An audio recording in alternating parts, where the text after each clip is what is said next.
Hey there everybody, welcome back to the channel, and today we are taking a look at the Creeps. Now this is coming to us from Off the Page Games, who is a publisher that have really made a name for themselves, taking graphic novels and adapting them into really cool board games, and they have done a number of projects over the last couple of years that I've really fallen in love with. They always have this like striking visual style that they have taken from these graphic novels, and always feel like they're very faithful and fun adaptations to these properties. So I was really excited to see what they were going to do with their newest game that's coming up called The Creeps. Now this is a little different because it feels like a little bit more of a smaller project than what they've done in the past. It's more of kind of a card game. It takes a property that's way more family friendly than some of the other ones they've done in the past. And I was kind of excited to see what they were going to attempt with a more kind of family friendly, approachable game. So The Creeps as a graphic novel is about this group of misfit kids who start a club called The Creeps, and what they do around town is investigate these different paranormal creatures. So what The Creeps board game is going to have you be doing is that you're going to be taking the role of one of these members of The Creeps, and you're going to be trying to investigate different monsters in the town. So I have the game set up here for a 3-player game where every player is going to get a specific character assigned to them. And what's really neat is that each of these different members of the club are going to have a little bit of a different asymmetrical ability that will let you kind of play around with some of the basic rules of the game. So my friend Jarvis over here, he's going to start with an extra trap card, and I'll explain what those are in a little bit. But again, there's a little bit of nice asymmetry. It doesn't totally like warp the game or anything, but it does make everyone feel like they are playing their own little special character, which is always really fun. Now, the game setup here, you're going to notice that there is clipboards numbered 1 through 8 here, and each clipboard is going to get a monster token assigned to it randomly at the beginning of the game. Now, the goal of this game is going to be researching these different monsters and ultimately scoring points if you have those researched monsters in your hand. So at the start of the game, depending on the number of players, you're going to flip over cards from the top of the deck, which I've already done. So here for a 3-player game, you would deal out 5 cards. Now, after dealing out the cards at the beginning of setup, you're going to have to assign the 4 monster compendiums. And now these monster compendiums are important because they are going to be the determining thing if a monster is going to score at the end of a round. So the way that you're going to assign these is that first thing you're going to do is look at which monster has the most amount of cards. You can see most of the monsters here have 1 card, except for the Rickrop, which has 2. So you would put a compendium over there. Now you're going to see the rest of these are all tied with 1 card. And the way that you're going to break ties for monster compendiums in this game is that from going from left to right, you are going to assign them. So here, the Haunted Tyke Truck would get 1, and then Treefoot, and then the Gutter Grabbers, leaving the Poolsider with no compendium. And that's important because going from left to right, the rightmost monsters are going to be the hardest to kind of pull over the finish line in terms of tiebreakers, but they will score you the most amount of points. And I'll explain how points are going to work in a little bit. Now, once you have set up your clipboard and your monsters and those initial cards, you're now ready to get into playing. Now, what you actually do in your turn in this game is really pretty simple. Every player is going to start with a hand of 4 cards, and you'll notice that all of these cards are kind of 2-sided where they'll have 1 monster on each side of them, and you're free to play whichever side you want to. Now, the only thing that you have to do in your turn is that you have to play at least 1 card and then draw a card. So I'm going to look at my hand here, and maybe I really want to get invested into the Poolsider here. And I think, wow, I'm really going to go into that, and I'm going to try to score off of that monster. I could play my Poolsider here, adding a 2nd card to it. Like I said before, the only thing you have to do in your turn is play at least 1 card and then draw back up to 4. But there are 3 optional actions that you're going to be able to do in this game. There's going to be these 4 character cubes that you're going to get at the beginning of each round, and these are really going to kind of power the other actions that you're able to do during your turn. Now, one of the actions you can do with these character cubes is that you can put them on one of these clipboards. And that's important because you only score that monster if you have a character cube on it at the end of the round. So like I said, let's say I'm really going to go into the Poolsider, and I'm going to spend one of my optional actions by putting my character cube on that spot there. And what that means is that if the Poolsider scores at the end of this round, I will score 6 points for every Poolsider card that is in my hands. Now, the second optional action you can do with these character cubes is that on the other side of them, they're going to have this little generic card symbol on them. And what you can do with this is that you can play it to any of these columns, and you are able to add essentially an extra monster card to that column. Let's keep running with the idea that I really want the Poolsider to try to score this round. I could also spend one of my character cubes in order to add an extra card. So if I put a character cube in this column here, now it would count as 1, 2, and then 3 with this extra character cube. Now, there is a third optional action you can do, and in my opinion, one of the kind of secret sauces that make this game really, really interesting, and that is going to be these trap cards. So you can see there's going to have this little different backside, so you can tell what the trap cards are, and there are going to be a bunch of individual traps on each of these cards. Now, normally every player starts with 2, but Jarvis here, like I said, he draws an extra trap card per round. So now I have 3 to play around with throughout the rest of the game until I, eventually play them. So let's take a look at the grease sidewalk here, where we can place this above any clipboard. No other monsters can be assigned here this round. So if you see your opponent going really hard into one of these clipboards, you can grease that sidewalk, and then no other cards can be added there. It can really throw a wrench into what they were trying to do. But there's also a lot of traps that are able to counter some of that messing up. So if we look at the electromagnet here, we can assign this trap above a clipboard. Monster cards placed to the left or the right of this clipboard can be placed here instead. So if we put one over here, any cards to the left or the right of it can be like sucked into the electromagnet, and you can move them over there.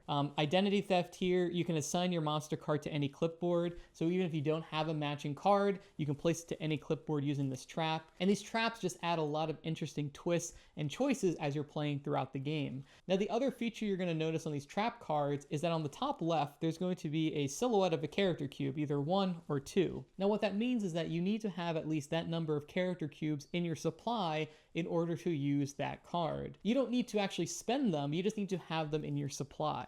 And from a balancing standpoint, it's really nice because you can't just like throw up all of your different character cubes and then just spend the rest of the round kind of screwing with people with trap cards. You have to play these early enough that the game state can still change and you're still kind of dependent on where you're going to put those character cubes. It's a very nice kind of subtle way to balance that out, and it keeps it from feeling too frustrating that people are using trap cards and really targeting one person specifically. They have to be played out early enough in a round that it helps to kind of prevent some of that from happening. Now, after assigning your monster card and then doing any of those optional actions, the next thing you have to do is reassign the monster compendiums. So since I added a card to the poolsider here, it now has 3 cards under it, so it would get a monster compendium.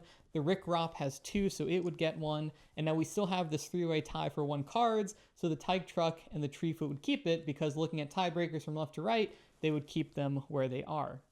The last thing you're going to do is drop a card. So let's say I'm really going for those poolsiders still. I would draw this card, add it to my hand, and then just fill up the river. So you can either pick from the 4 that are available, or you could just draw blindly from the top. Now, as players keep taking their turns, more monster cards are going to get added to each of these clipboards. Now, an important thing happens when there are at least 4 monster cards assigned to a specific monster.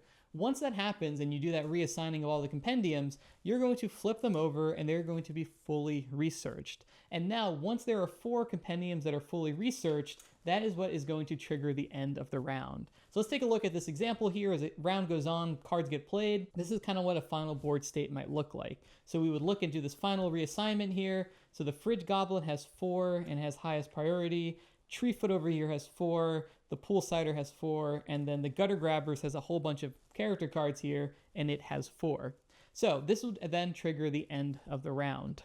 Now, there is one important thing that could happen before the end of a round, is that there are certain trap cards that happen before the end of a round, where they might change some cards, there might be cards played face down, and I really can't overstate. Those trap cards can really do some interesting things, and you can really kind of change where those compendiums end up at the very end of a round. But for the sake of this example, let's say this is what the kind of end of round looks like, and we have the Fridge Goblin, Treefoot, the Gutter Grabber, and the Poolsider here as the 4 scoring monsters. If I'm playing as Jarvis here, I would look at each of these different clipboards that have my character cubes, and I would then score appropriately. So let's say we look at the Fridge Goblin over here. I have 1 Fridge Goblin in my hand, so I would score 5 points. If I look over here to the Poolsider, the one that I was really trying to go for, I ended the round with 2 of these, so I'd score for 6 points each for a total of 12 points. And then every other player would score the same way, looking at the scoring monsters and then multiplying it by the number of cards that they have in their hand. You'll then take any of these little point tokens you need for your first round scoring, and then you'll move into the final round, which is round 2. Now, something really interesting happens as you move into the second round. Any of these character cubes that were on a clipboard at the end of a round, they all slide down into this little pool at the bottom of the card. And what this means is that in addition to scoring any of your character cubes that are placed during the second round, you also score in addition any that are on the bottom pool there. So even if your monster didn't score anything in that first round, it still slides down to the bottom, and you still might have a good contention of why you want to go into that monster and try to get it to win in the second round. You're also going to get access to 4 more character cubes, and then you're going to draw more trap cards going into the second round, and you're going to play out cards similarly, flipping over those compendiums until eventually you score the second round, and then that's going to be your final score for the end of the game. Now, one more thing I should mention is that there is a totally different way to play the creeps. Everything I've shared up to this point of the video is the kind of full game, but there's also a family mode that's going to simplify the game a bit. Now, on the backside of each of these clipboards are going to be an alternative scoring condition where you could see it makes it a little bit less competitive, where there's only one spot here. It simplifies the scoring, and it also doesn't use the trap cards. You take those out of the game. So if you have this with like younger kids or maybe like lighter gamers, you can play the family mode, strip back some of that. It also gets rid of the character abilities. There's like an alternate side to them that doesn't have their little character asymmetrical abilities. So there are a couple different ways to play this. If you are playing it with younger folks or people who aren't really gamers, you do have a couple options there. I think that I would never play it that way, right? I think the trap cards, because I love them, and it adds a lot of like interesting gameplay and a lot of interesting choices to the game. But do know that there is that alternative in the box if you do have kind of a different audience that you're trying to show this game to. And if you're enjoying this review, please consider liking and subscribing to join the channel. I do a lot of reviews and previews and gameplay and all sorts of board game content, and I would love to have you on board. And in just a few weeks, we're going to be going to PAX Unplugged, and there'll be a lot of cool new games to check out there as well. So anyway, back to the creeps. Now, I think my biggest surprise for the creeps is how competitive this game ended up being. It almost feels like a lane battler to an extent, where you're going to be fighting over where you want these compendiums to end up, where you want your character cubes to be, and making sure that you keep enough cards in your hand by the end of the round that you actually end up scoring where your character cubes are. It can be really easy to get 4 cards under a clipboard and flip over the compendium, but if you don't have those cards in your hand matching at the end of the round, right, it was all for nothing. And maybe that second place person let you put all the cards there, and they were just hoarding all of them, and then they're going to be able to score. I think my favorite part of this game are the trap cards. They add this like little bit of a mischievous element that don't veer too much into like take that and like meanness, but they add like a lot of interesting ways where you can change the way cards are played or mess around with certain columns. There's one that will take a clipboard out for the round, and it makes that monster wild for everyone for the rest of the round. So they aren't always necessarily like just kind of like screwing over another player. Sometimes there are these game-wide effects that are just going to change the whole dynamic of how a round plays out. There's also the fact that there are no repeats. Like every trap in that deck is individual, and they just add like a lot of cool individual ways, and really I think are the kind of way that really spice up how this game is played out. Another thing I really enjoyed are the little asymmetrical powers that each of the members of the Creeps crew are going to have. I didn't have a chance to read the actual like source material before doing this review, but even based on the powers from these cards, you can see that a lot of those personalities of those characters kind of come through a little bit, where you can kind of infer a little bit of what that character is all about. And I always love these games that have a little bit of asymmetry, makes everyone feel a little bit different, and I feel like the Creeps does that very well. Jarvis being my favorite, where you get a couple extra trap cards. That combined with that character makes for a really fun game for me. Another nuanced element that I really enjoyed in this game are those character cubes I showed you, right? They could be used to be put on clipboards so that you can score them, or they could be added to clipboards as an extra card. But what's really interesting is that you don't need to use those character cubes all in one round, right? You get 4 in the first round and then another 4 in the second round. But if you just want to spend 1 in the first round, you could go into the next round with 7 of them and have a whole bunch to play around with. So it's this really interesting resource that you have that kind of both enables traps to be used, it enables you to score, and it enables where those compendiums go as an extra card. And I really like how versatile the character cubes, right? It's a simple little element that is very well kind of used in multiple ways throughout the game. Another interesting element with the character cubes are what you do with them between round 1 and 2 if they were assigned to a clipboard. Like I showed you before, they're going to slide down from that top row to that bottom pool. And this is nice for 2 reasons. One, if you scored that clipboard in the first round, you probably want to go for it again and keep trying to multiply those points. The second is if you get screwed out of a clipboard and that compendium changes at the last minute, at least that character cube isn't going to go to waste. You can try again the next round and you still have that extra scoring potential because it's in that bottom part. and maybe no one else believed in that monster, and now this round you're really going to try to make it happen, and you're going to be the biggest scorer on that specific monster. It adds a nice little bit of variability of how you approach these clipboards, going from just round 1 to round 2. And now the art throughout the creeps is just awesome. I imagine most of it is kind of ripped from the graphic novel, but it all comes together really nicely. I love the 8 monster cards that you use for these clipboards, with the fridge goblin being a personal favorite of mine, from the character card to the traps that are all pretty funny, down to even the scoring tokens where they have like illustrations on the back of them. It just all comes together and it feels very cohesive as you're playing throughout this. It feels like this playful, mischievous, kind of pulpy card game with these kids going after monsters, and all the art and illustration and graphic design all around that really supports, I think, the feeling this game gives. Now, I have 2 kind of main criticisms for this game. The first one is going to be one that you really only feel early on as you start playing it, and it is that some of the wording on the trap cards can be a little confusing to understand the first way through. To the game's credit, it has a very solid reference in the back of the rulebook that goes into a little bit more detail of how they all work, but because all those traps are different, the first couple of games you're going to be kind of working through the comprehension of all those different trap cards, especially if you're showing this to new people. They might struggle with kind of understanding what these trap cards actually do.